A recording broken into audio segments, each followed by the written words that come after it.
हरे राम राम राम हरे हरे, हरे कृष्णा कृष्ण कृष्ण हरे हरे, हरे राम राम राम हरे हरे, हरे कृष्णा कृष्ण कृष्ण हरे हरे, हरे राम राम राम हरे हरे, हरे कृष्णा कृष्ण कृष्ण हरे हरे, हरे राम राम राम हरे हरे, हरे कृष्णा कृष्ण कृष्ण हरे हरे, हरे राम राम राम हरे हरे, हरे कृष्णा कृष्ण कृष्ण हरे हरे, हरे राम राम राम हरे हरे, हरे कृष्ण कृष्ण कृष्ण हरे हरे, हरे राम राम राम हरे हरे, हरे कृष्ण कृष्ण कृष्ण हरे हरे, हरे राम राम राम हरे हरे, हरे कृष्णा कृष्ण कृष्ण हरे हरे, हरे राम राम राम हरे हरे, हरे कृष्णा। ओम नमो भगवते वासुदेवाय।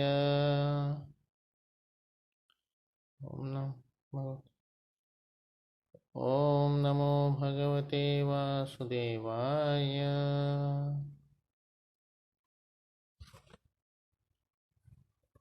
ओम नमो भगवते वासुदेवाय।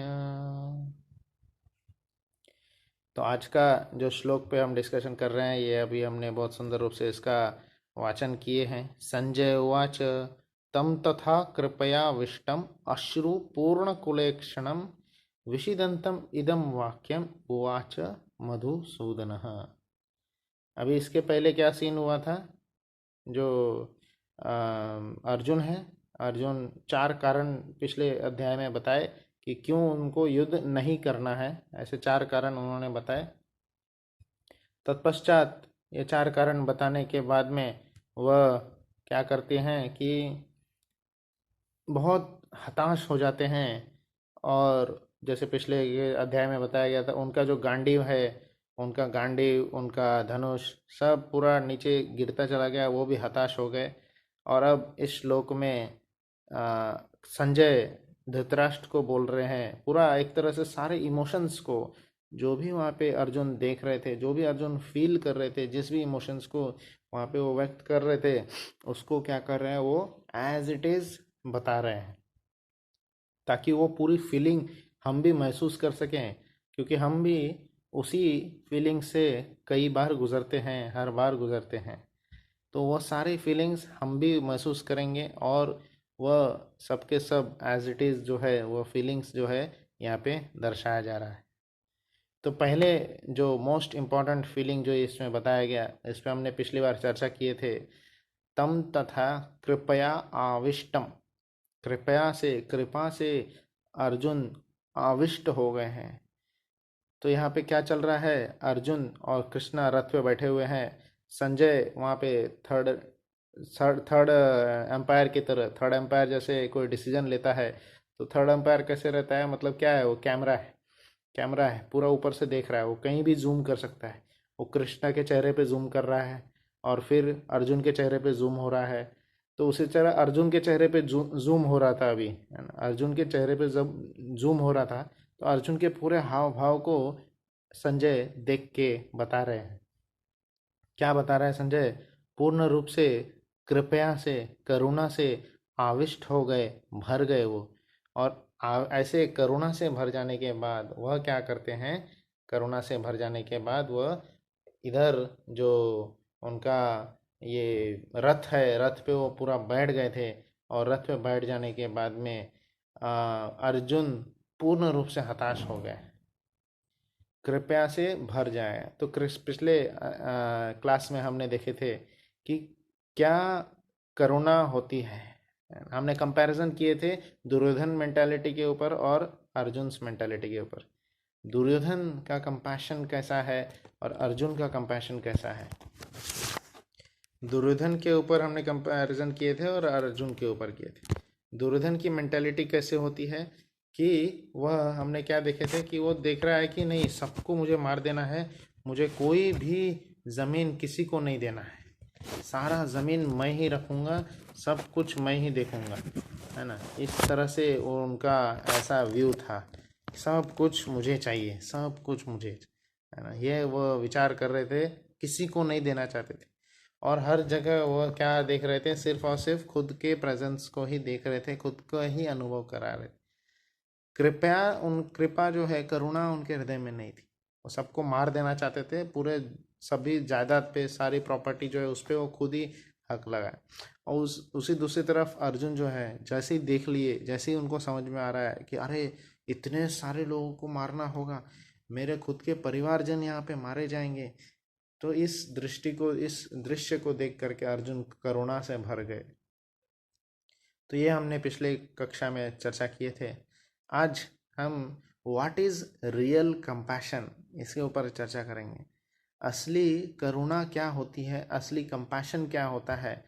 तो शॉर्ट क्लास आज इसके ऊपर हम जानेंगे। पिछले बार हमने बहुत सारे विषय पे देखे, तो सही में हमें करुणा जो है, कंपैशन जो है, किस पे दिखाना चाहिए। जैसे एक ने प्रश्न पूछा थे कि करुणा जो है, अर्जुन इसी अर्जुन करुणा दिखा रहे हैं, पर कृष्णा अर्जुन के इस करुणा को, कंपैशन को काट रहे हैं और उनको क्या बोल रहे हैं, ये तुम्हारी गलत धारणा है, ये तुम्हारा गलत कंपैशन है, तुम गलत कर रहे हो, गलत चीज़ पे तुम कंपैशन दिखा रहे हो। अभी इन लोगों पे करुणा दिखाने की ज़रूरत नहीं है। और वहीं आगे चल के भगवद गीता में बोलेंगे, ये जो करुणा दिखाता है वो मुझे बहुत प्रिय है ना। तो यहाँ पे सही में करुणा किस पे दिखानी चाहिए, वह हम चर्चा करेंगे। प्रभुपाद जी बहुत सुंदर पॉइंट इस श्लोक के तात्पर्य में बोल रहे हैं कि कृष्णा असली में शरीर की बात नहीं कर रहे हैं, आत्मा की बात कर रहे हैं। एक बहुत ही सुंदर उदाहरण देते हुए प्रभुपाद जी बोलते हैं कि सपोज एक आदमी कुएं बहुत बड़ा जैसे नदी है, जैसे कुछ कई साल पहले, बहुत बहुत साल पहले, 4-5 साल पकड़ लीजिए, उसके पहले तो एक वीडियो बहुत वायरल हो रहा था कि वो कुछ 4-5 लोग, आईएम के लोग, है ना, आईएम मद्रास था या कुछ ऐसा था, तो आईएम के लोग थे, वह पिकनिक मनाने के लिए, जैसे यहाँ पे पांडव कड़ा ऐसा जगह है, वहाँ पे गए हुए थे, शायद लोनावला गए हुए थे।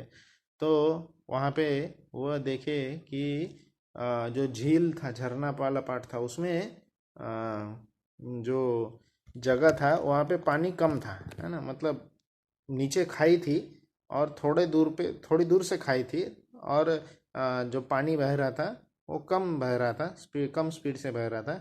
तो उन्होंने सोचे कि हम लोग वहाँ पे एकदम वही नदी के बीच में एक बहुत सुंदर सा बड़ा सा पत्थर रखा हुआ था, है ना। आप देखेंगे झील वगैरह पे जाएंगे तो कभी कभी नदी के बीच में ऐसे पत्थर चट्टान वगैरह होती है।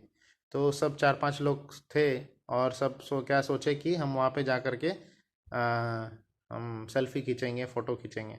तो सब गए वहाँ पे, बैठे हुए थे चट्टान पे। और उसी समय वो अनहोनी होती है। क्या? पीछे से फिर कई समय के बाद धीरे धीरे पूरा पानी का बाढ़ आने लगता है। शायद डैम खुल गया होगा या कुछ हुआ रहेगा। पूरा पानी का बाढ़ आता है और देखते ही देखते जो है सबको पानी में बहा के लेके चले जाता है। पहले पानी की स्पीड कम थी, धीरे धीरे बहुत ज़्यादा स्पीड आ गई और सब के सब जो है बह गए। तो एक छोटा सा फन के लिए गए थे, पर वो फन जो है आखिरी फन बन गया उनका, और वहीं पे वो खत्म हो गए। तो ऐसे ही एक व्यक्ति अगर सपोज वहाँ डूब रहा है और किसी को वहाँ पे तो तैरने नहीं आता था, तो अगर एक व्यक्ति जाता है उनको बचाने के लिए, हालांकि उस समय भी गए थे, बहुत सारे लोग गए उनको बचाने, और जो भी गए बचाने वो सब भी चले गए, इसके लिए बाद में कोई गया भी नहीं बचाने। तो अगर कोई गया बचाते बचाते फिर भी कैसे तो तैरते तैरते उसका पकड़ लिया उसके शर्ट को, और पर फिर भी उसके शर्ट को पकड़ा। पानी का फोर्स इतना हाई था, इतना हाई था कि उसको फिर भी वो बचा नहीं पाया, है ना। तो असली में उसने फिर किसकी जान बचाई? पानी उसकी जान बची क्या? क्या लेके आ गया? वो शर्ट लेके आ गया, है ना। तो हमें समझना है कि शर्ट इम्पोर्टेंट है कि वो आकर के बोलने लगा कि मैंने जान बचा लिया, है ना। तो शर्ट इम्पोर्टेंट है कि शरीर इम्पोर्टेंट है? प्रोपा जी तात्पर्य में लिखते हैं कि आ, डूबते हुए मनुष्य के वस्त्रों के लिए करुणा मूर्खता होगी। डूबते हुए मनुष्य के ऊपर अगर हम करुणा दिखा करके उसके शर्ट को बचा लिए और वो डूब गया, तो इंसान जो है डूब ही जाता है। उसके शर्ट को बचाने से हम उसको नहीं बचा लिए, है ना। उसी तरह इस भौतिक संसार में हम बहुत सारी चीज़ों में डूबते चले जा रहे हैं। बहुत सारी चीज़ें हैं, जैसे ईर्ष्या द्वेष। ईर्ष्या द्वेष के संसार हर जगह डूबते चले जा रहा है इंसान। सबको एक दूसरे से ईर्ष्या है, सबको एक दूसरे से द्वेष है। ऐसे कंपटीशन भरे दुनिया में सब लोग एक दूसरे से कंपटीशन करने के लिए तुले हैं, सब लोग एक दूसरे के पीछे पड़े हुए हैं। और फिर उसकी वजह से क्या होता है कि एक दूसरे की टांग खींचने लगते हैं फिर, है ना। और असली कंपैशन जो होता है, जो दिखाना चाहिए, वह कभी हम पहुंच नहीं पाते उस पॉइंट पे। क्या असली कंपैशन होता है? तो यहाँ पे प्रभुपाद जी बता रहे हैं असली कंपैशन क्या है, कि जगह अगर हम उसके आत्मा क्या पोषण कर रहे हैं, आत्मा का पोषण असली कंपैशन होता है। आत्मा को जब हम पोषण दे रहे हैं, आत्मा के सेल्फ रियलाइजेशन जो है, आत्मा के लिए पोषण क्या है? कृष्ण का नाम कीर्तन, कृष्ण का गुणगान, भगवान से रिलेटेड जो भी आध्यात्मिक कार्य होते हैं वह आत्मा के लिए पोषण है, आत्मा के लिए भोजन समान है। तभी अगर हम आत्मा को भोजन दे रहे हैं तभी वो जो होगा असली कंपैशन होगा। कई बार समाज में लोग कंपैशन दिखाते हैं, पर उनको वही पता नहीं होता कंपैशन किधर दिखाना है। कि जैसे किसी को अगर आप भोजन दे रहे हैं खाने को, तो वो अगली बार फिर से भोजन मांगेगा, मांगते ही रहेगा। या कई बार जो कुछ लोग गरीबों को अन्नदान करते हैं या गरीबों को पैसे देते हैं, पर अगर वह गरीब व्यक्ति उसके उस पैसे से तंबाकू, सिगरेट, दारू ये सब में वो लगा रहा है, तो क्या हो रहा है? हमारे पैसे से वो नशीले पदार्थ की ओर जा रहा है, नशा करने की ओर जा रहा है। तो हमें भी उसका कर्मा लगता है, हम भी उस कर्म के भागीदार बनते हैं, क्योंकि हमारा मेहनत से जो कमाया हुआ पैसा था वो गलत जगह यूज़ हो गया, गलत जगह गलत व्यक्ति ने गलत जगह पे यूज़ किया, तो हम भी उसके भागीदार होते हैं। जैसे किसी को अगर पीलिया की बीमारी हो जाती है या कुछ ऐसी बीमारी हो जाती है जिसमें कि तेल का पदार्थ उसमें खाना मना होता है, तो अगर कोई व्यक्ति उनको जा कर के बोलेगा कि अरे मेरी तरफ से लो तुम ये खाओ खाओ, है ना, उसकी असली सिचुएशन को न जानते हुए उसको तेल का पदार्थ पकौड़ा वगैरह कुछ दे दिए, तो उसके लिए वो यूज़फुल है कि हानिकारक है? हानिकारक है ना। उसी तरह हम असली बेनिफिट जीवात्मा का किस में है, वह जानते नहीं है। असली बेनिफिट जीवात्मा का किसमें है, वह जब जान लेंगे, उसके हिसाब से जब हम उसको मदद करेंगे, तब वह असली मदद होगा। और सही में हम उसको क्या कर रहे हैं, जीवन दान दे रहे हैं, उसका ऊपर कंपैशन दिखा रहे हैं। कृष्णा यहाँ पे वही अर्जुन को बता रहे हैं, तुम उनके शरीर के प्रति कंपैशन दिखा रहे हो। शरीर के प्रति जो कंपैशन दिखा रहे हो, शरीर तो मिट जाएगा, आज नहीं तो कल तो मिट ही जाएगा। इसलिए असली कंपैशन हमें आत्मा के प्रति दिखाना चाहिए। आत्मा के बारे में सही ज्ञान देखना चाहिए, सोचना चाहिए। आज भी भौतिक उत्थान जो एजुकेशन हो, भौतिक एजुकेशन जो होते जा रहा है, सबके सब सारा भौतिक एजुकेशन सिर्फ और सिर्फ क्या कर रहा है, सिर्फ शरीर के प्रति सोच रहा है। जितने भी बाकी सारे सोशल ऑर्गेनाइजेशन है, सारे सोशल ऑर्गेनाइजेशन सिर्फ शरीर के बारे में सोच रहे हैं। आत्मा के उत्थान के लिए कोई बात नहीं कर रहा, कोई चर्चा नहीं कर रहा। जिसके कारण क्या होते जा रहा है, पूरा समाज जो है भौतिकतावादी होते जा रहा है और आध्यात्मिकता जो है पूर्ण रूप से ज़ीरो होती चली जा रही है। उसकी वजह से क्या होगा, जैसे एक पिंजड़े में जो चिड़िया होती है, अगर चिड़िया को भोजन नहीं मिलता गया, सिर्फ पिंजड़े की साफ सफाई और पिंजड़े को एकदम पॉलिश करके एकदम गोल्डन बनाते गए, हम एकदम बेस्ट बना दिए, पर चिड़ियों को अगर कुछ नहीं खाने को दिए, चिड़िया धीरे धीरे मर जाएगी, सूख जाएगी, ख़त्म हो जाएगी। उसी तरह जो आत्मा है, आत्मा को अगर पोषण नहीं दिया गया, आत्मा के भोजन के बारे में नहीं सोचा गया, धीरे धीरे हम एक ऐसे संसार में घुसते चले जाएंगे जिसका कोई कभी अंत नहीं है। तो असली कंपैशन क्या होता है, जब हम शरीर की नहीं आत्मा की चर्चा करते हैं, आत्मा के भोजन के लिए हरि कथा करेंगे, हरि का नाम का गुणगान करेंगे। हरे कृष्णा कृष्ण कृष्ण हरे हरे, हरे राम राम राम हरे हरे। इन महामंत्रों के उच्चारण से भगवान का कीर्तन करते हुए हम आत्मा को और ज़्यादा हृष्ट पुष्ट बनाते हैं। आत्मा के भोजन के लिए हम जो है बंदोबस्त करते हैं। जब आत्मा संतुष्ट हो जाती है, आत्मा परमात्मा से जुड़ जाती है, संतुष्ट रहेगी, तब असली वही कंपैशन कहलाएगा। और फिर क्या होगा कि बाकी शरीर भी तंदुरुस्त रहेगा।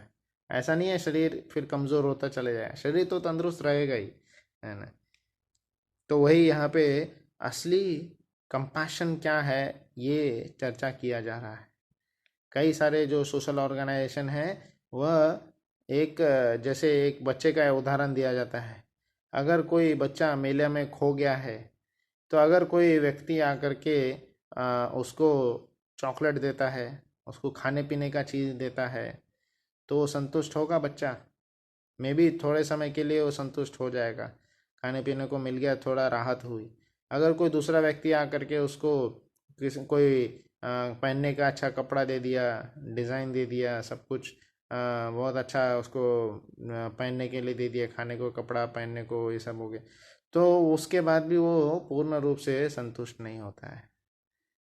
और तीसरा, अगर सपोज आके उसको बहुत सारा पैसा भी दे दिया, तो पैसा मिल गया, खाने को मिल गया, रहने को मिल गया, जगह मिल गया, फिर भी जो है अंतिम में असली संतुष्टि उसको नहीं मिलेगी।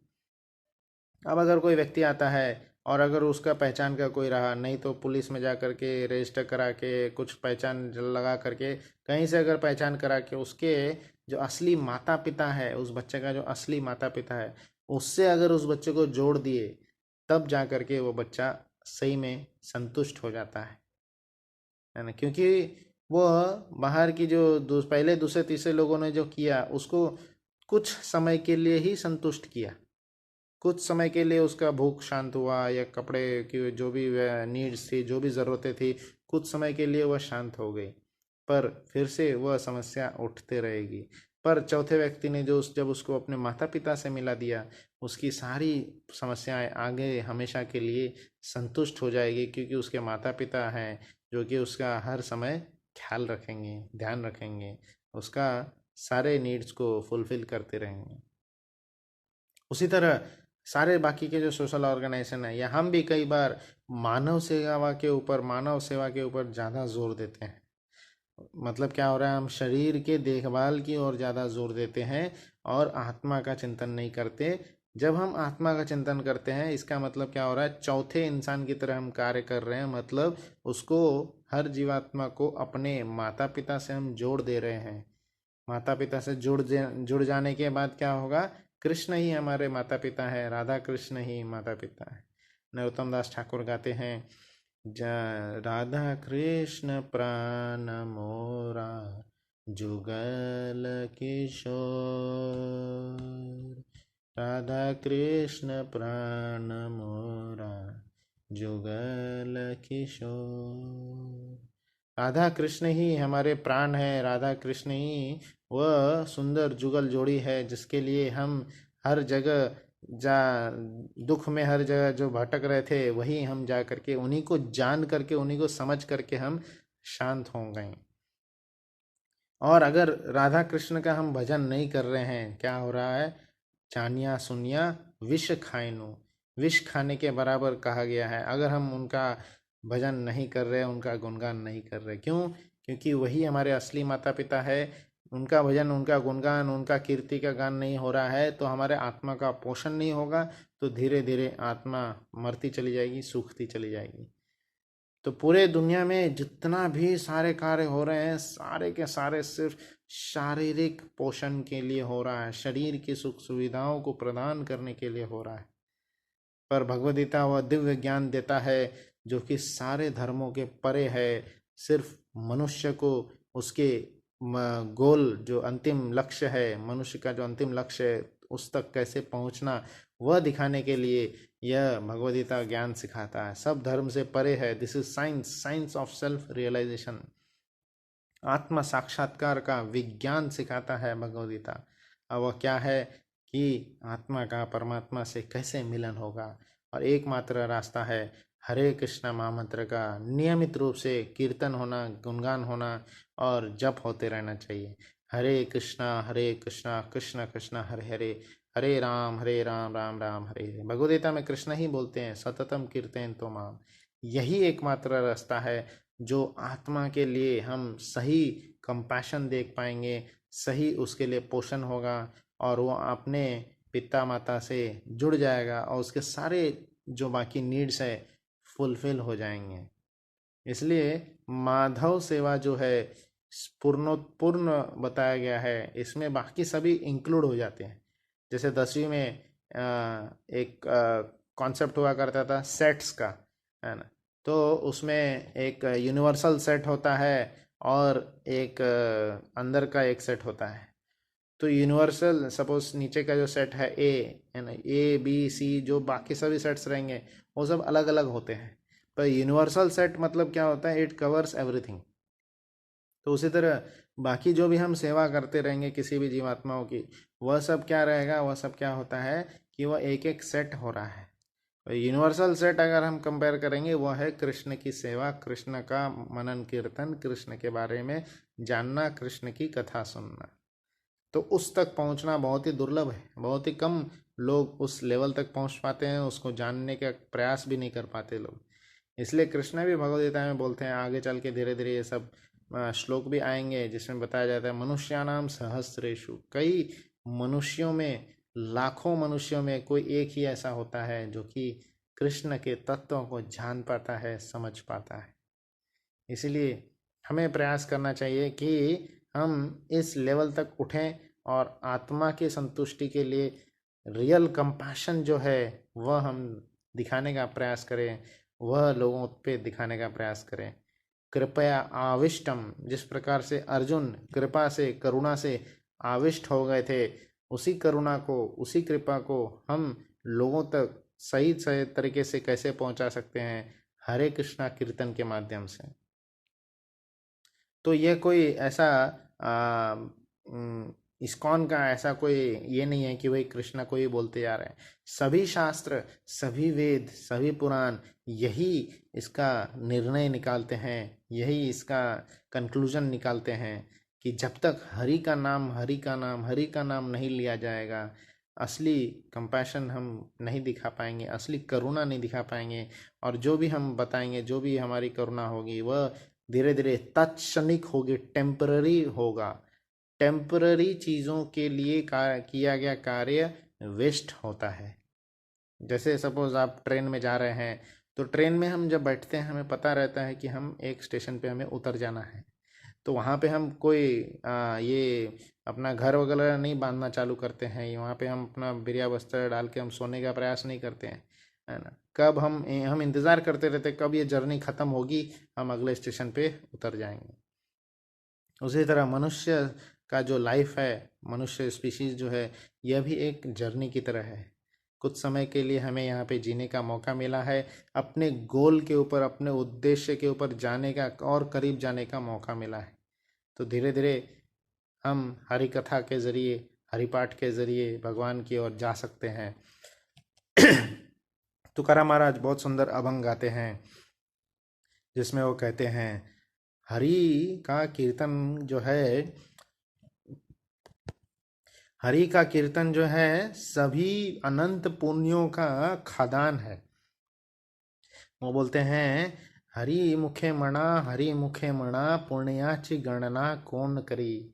हरि का मुख में भजन करने से, मुख में नाम लेने से इतने पुण्य होते हैं, उसका गणना ही नहीं हो सकता है। वही असली कंपैशन है, वही असली करुणा है, जो कि हम किसी के ऊपर भी दर्शा सकते हैं। जब भी आप किसी से मिलेंगे, सबसे मिलने के बाद क्या बोलना है, किसी से भी आप मिल रहे हैं, सबसे मिलने के बाद क्या बोलना है आपको, हरे कृष्णा कीर्तन करने के लिए उसको भी बोलना है ना। जैसे हम फ़ोन करते हैं किसी को, बोलते हैं हेलो हाय क्या कर रहे हो, है ना। तो फ़ोन करके उठा के बोलना चाहिए क्या, हरे कृष्णा। वह भी कृष्ण का नाम सुनेगा, वह भी कृष्ण के नाम को सुनने से उसका भी जीवन धन्य होता चले जाएगा। तो यही है असली कंपैशन, जो हमें भी दूसरे को दिखाने का प्रयास करना चाहिए। यही इस श्लोक में बताया जा रहा है। तो अगले कक्षा में हम और आगे दूसरे पॉइंट के ऊपर चर्चा करेंगे। आज हम यहीं पे फिर अंत करते हैं। हरे कृष्णा।